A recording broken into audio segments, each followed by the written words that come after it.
Mary Alice, let's start this discussion with you. You've worked on the federal level at both the U.S. Department of Ed and the Department of Labor. Why is there such a strong focus on career pathways? Yeah, I think that's a great question. I think you're absolutely right that there's a strong and growing focus on career pathways. This work has been going on for some time, but there have been some forces or some trends that have led even greater urgency to this work, and I would put those in three categories. First, I would point to the economic imperative. I think the recession in the last couple of years has really shown all of us, without a doubt, that we need to get better at education, training, and employment, and getting people trained for good jobs. This is an audience that I know knows the economic imperative well, so I won't dwell on it, but just quickly, I think we're probably all familiar with the labor market projections that tell us that by 2018, over 60% of job postings will require some sort of post-secondary skills or credentials. At our current rates of educational attainment, we're not going to reach those, so we need to start doing things better and smarter. On the other end, we also know that post-secondary skills and credentials really pay off for individuals. The unemployment rate for individuals who don't finish high school is still twice as high as for college graduates, and their earnings are lower and declining. Yeah. So there is a strong economic imperative for us to figure out ways to align our programs so that less people fall through the cracks and more people are able to find on-ramps to education that lead to good jobs.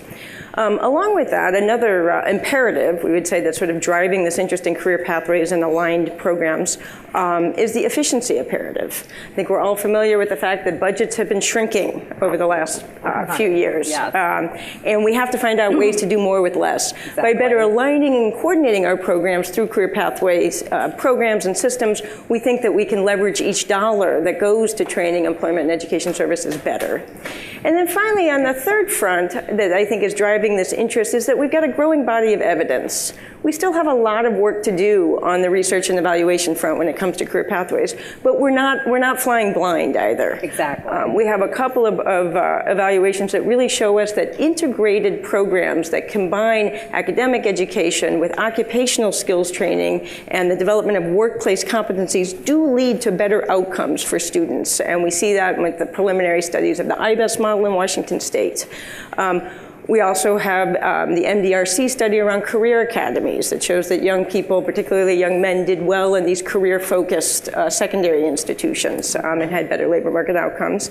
And then we have the public-private ventures evaluation, a random assignment, very rigorous evaluation of sector strategy approaches that also showed that these programs that are integrated and have wraparound services do produce better outcomes. So we've got more evidence. So I think these three trends are really pushing us all towards a career pathways focus.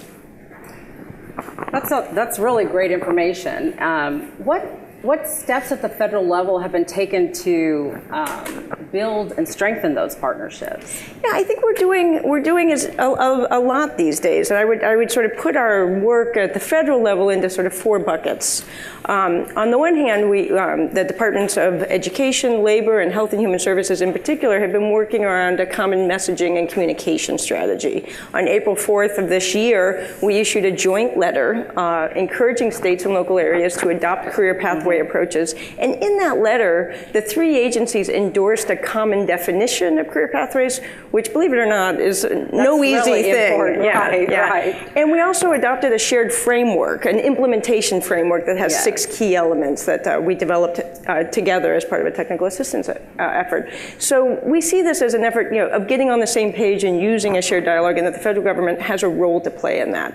On October 10th, just last week, we followed up on that letter with a national dialogue on career pathways, which was hosted by the 3 agencies. The Department of Transportation joined us, which is a very important player in the training field, and so did the National Governors Association. And we brought together stakeholders working on career pathways at the secondary level, at the adult ed level, and through the workforce system and through human service agencies, again, to forge that shared vision, that shared language, and we had a great turnout, and we were very pleased with that event. So messaging and communication on the one hand. We're also working to sort of coordinate our technical assistance activities a little bit better. The three agencies, Ed, Labor, and HHS, have an interagency staff working group that meets every month. And what we do when we meet is we find out about what each group is doing around technical assistance. All three agencies came together to support the DOL, Career Pathways Technical Assistance Institutes, and they work together. Fantastic. The state adult ed directors meeting this spring. The three agencies put on an institute there, and then the health professional opportunity grantees are meeting, the HHS grantees are meeting in November, and all three agencies will be coordinating a shared joint TA effort. So we're looking for opportunities, because the more we do that, the more we learn about each other in the process. Exactly. At a third level, then we're also working to align our investments. All three of these agencies have investments in some elements or aspects of career pathways. At Department of Education, the Policy to Performance initiative here at Ed, and this one, the Designing Curriculum Designing Instruction for Career Pathways is a good example. Pardon me. They'll hear it several times today. Right. So. But another one, we're just launching at OVE a program out of our Carl Perkins side of the house, which is called Advancing CTE in Career Pathways. And one of the things that's exciting about this effort, this will work with a group of states to bring together the necessary partners to look at how to incorporate the Carl Perkins system into a statewide career pathway system. Right. And we are not reinventing the wheel. We're using tools that were developed through the joint DOL-OVE initiative a year ago. We're leveraging tools from this initiative, from the Policy to Performance initiative. So again, we're trying to build, rather than have each investment sort of go on its own silos, actually build on each other's resources.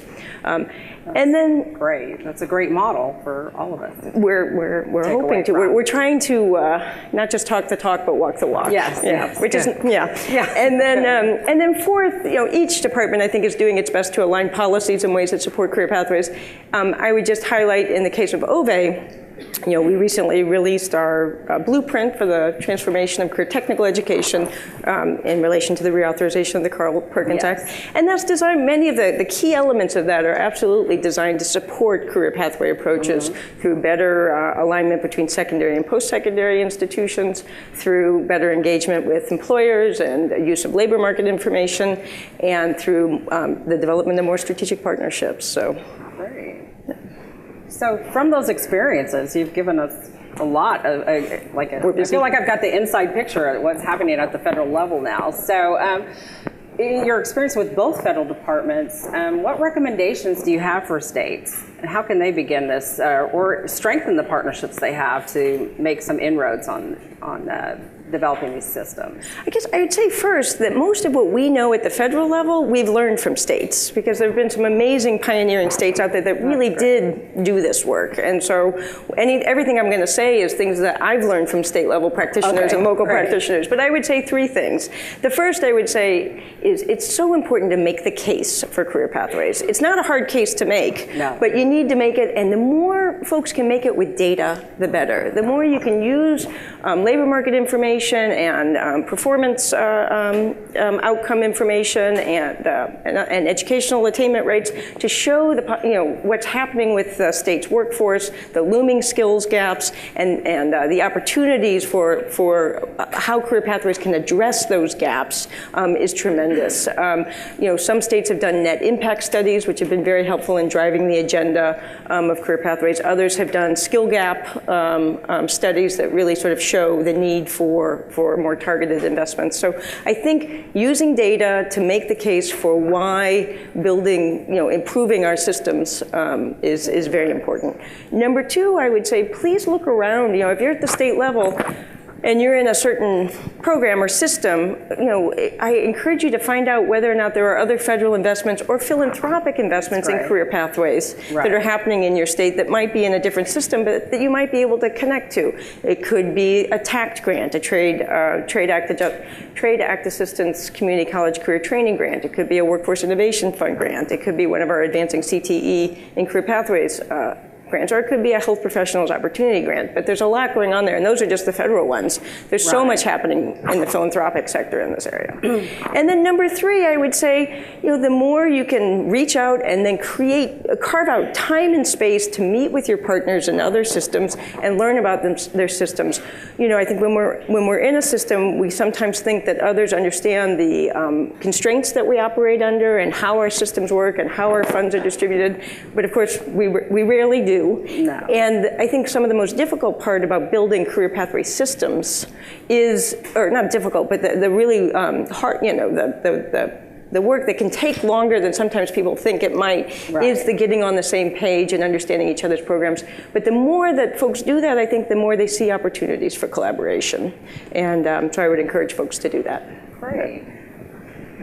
Thank you, Mary Alice, for your insights. Thank you. Really appreciate that.